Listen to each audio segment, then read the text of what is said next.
തൃശൂർ വെറ്റിലപ്പാറയിൽ ജനവാസ മേഖലയിൽ ഇറങ്ങിയ കാട്ടാനക്കൂട്ടം വ്യാപകമായി കൃഷി നശിപ്പിച്ചു. ഇന്നലെ വൈകിട്ട് 4 മണിയോടെയാണ് കാട്ടാനക്കൂട്ടം കൃഷിയിടങ്ങളിൽ എത്തിയത്. തുടർന്ന് നേരം വെളുക്കുവോളം പ്രദേശത്ത് തമ്പടിച്ച കാട്ടാനക്കൂട്ടം പ്രദേശവാസികളിൽ ആശങ്ക പരത്തി. ജനവാസ മേഖലയിലേക്ക് വന്ന കാട്ടാനക്കൂട്ടം രാത്രി വെളുക്കുവോളം വെറ്റിലപ്പാറയുടെ വിവിധ പ്രദേശങ്ങളിൽ ആളുകളുടെ കൃഷിയിടങ്ങൾ നശിപ്പിക്കുകയും ജനങ്ങളുടെ ഉറക്കം കെടുത്തുകയും ചെയ്തു. വെറ്റിലപ്പാറ ഫോറസ്റ്റ് സ്റ്റേഷന് മുകളിൽ വെറ്റിലപ്പാറ 14, വെറ്റിലപ്പാറ സ്കൂൾ, വെട്ടിക്കുടി എന്നിങ്ങനെ വിവിധയിടങ്ങളിലാണ് കാട്ടാന നാശം വിതച്ചത്. വെളുപ്പിന് 4 മണിയോടെയാണ് കാട്ടാനകൾ ജനവാസ മേഖലയിൽ നിന്ന് കാട്ടിലേക്കും എണ്ണപ്പനത്തോട്ടത്തിലേക്കും നീങ്ങിയത്.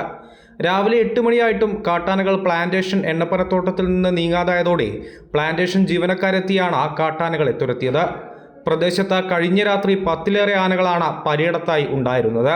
വനംവകുപ്പ് പലയിടങ്ങളിലും ആനയെ തുരത്താൻ എത്തിയെങ്കിലും ഒന്നിലേറെയിടങ്ങളിൽ ഒരേ സമയം കാട്ടാനകൾ തങ്ങുന്നതിനാൽ വനംവകുപ്പ് ഉദ്യോഗസ്ഥർക്ക് എത്തിപ്പെടാൻ കഴിയാത്ത സാഹചര്യവുമുണ്ട്.